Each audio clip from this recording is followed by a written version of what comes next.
ಶ್ರೀ ಪರಮಾತ್ಮನೇ ನಮಃ. ಶ್ರೀಮದ್ಭಗವದ್ಗೀತಾ ಅಥ ತ್ರಯೋದಶೋऽಧ್ಯಾಯಃ. ಕ್ಷೇತ್ರ ಕ್ಷೇತ್ರಜ್ಞ ವಿಭಾಗಯೋಗಃ.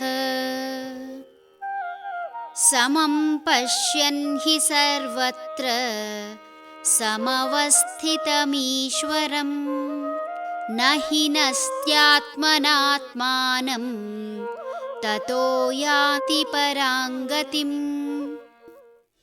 ಎಲ್ಲೆಲ್ಲಿಯೂ ಸಮವಾಗಿರುವ ಈಶ್ವರನನ್ನು ಕಂಡವನು ತನ್ನನ್ನು ತಾನು ಹಿಂಸಿಸಿಕೊಳ್ಳುವುದಿಲ್ಲ. ಅಲ್ಲಿಂದ ಅವನು ಪರಮಗತಿಯನ್ನು ಪಡೆಯುತ್ತಾನೆ. ಇಡೀ ಬ್ರಹ್ಮಾಂಡವನ್ನು ಆವರಿಸಿರುವ ಭಗವಂತನ ಅರಿವು ಮೂಡಿದಾಗ ತನಗೂ ಹಾಗೂ ಇತರ ಜೀವಿ ಅಥವಾ ವಸ್ತುವಿನಲ್ಲಿ ಭೇದ ಎಣಿಸದೆ ಪ್ರತಿಯೊಂದರಲ್ಲೂ ತನ್ನನ್ನೇ ಕಾಣುತ್ತಾನೆ. ಯಾವುದೇ ಹಿಂಸಾವೃತ್ತಿ ಜೀವನ ನಡೆಸದೆ ಪ್ರತಿಯೊಂದನ್ನೂ ಬಳಸುವಾಗಲೂ ಕಾಳಜಿ ವಹಿಸುವ ಈತ ಅಗತ್ಯವಿರುವಷ್ಟೇ ಉಪಯೋಗಿಸುತ್ತಾನೆ. ತಾನು ಬೇರೆ ಇತರರು ಬೇರೆ ಎಂದು ಭೇದ ಎಣಿಸುವ ಮನುಷ್ಯ ಇತರರ ಕಾರ್ಯವನ್ನು ತನ್ನ ದೃಷ್ಟಿಯಿಂದ ಅಳೆದು ತೂಗಿ ಅವರ ಮೇಲೆ ಕೋಪ ಪ್ರದರ್ಶನ ಮಾಡುವುದನ್ನು ಕಾಣಬಹುದು. ಇತರರ ಕಾರ್ಯದ ಮೌಲ್ಯಮಾಪನ ಮಾಡುತ್ತಾ ಅವರು ತಾನು ಹೇಳಿದಂತೆ ಕೇಳದಾದಾಗ ದ್ವೇಷ ತಾಳುವುದನ್ನು ಕಾಣಬಹುದು.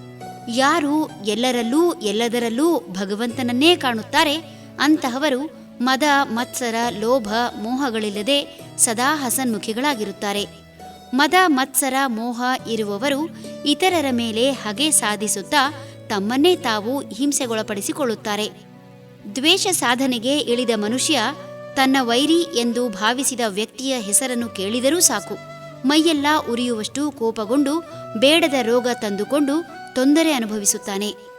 ಎಲ್ಲರಲ್ಲೂ ಎಲ್ಲದರಲ್ಲೂ ದೈವತ್ವ ಗುರುತಿಸುವ ಈತ ಪರೋಪಕಾರಾಯ ಇದಂ ಶರೀರಂ ಎಂಬ ಧ್ಯೇಯ ಇಟ್ಟುಕೊಂಡು ಜೀವಿಗಳ ಸೇವೆಯೇ ಭಗವಂತನ ಸೇವೆ ಎಂಬ ನಂಬಿಕೆಯಿಂದ ಭಗವಂತನ ಆಶೋತ್ತರದಂತೆ ಬದುಕಿ ಭಗವಂತನಲ್ಲಿ ಒಂದಾಗುತ್ತಾನೆ. ಹರಿ ಓಂ ತತ್ಸತ್.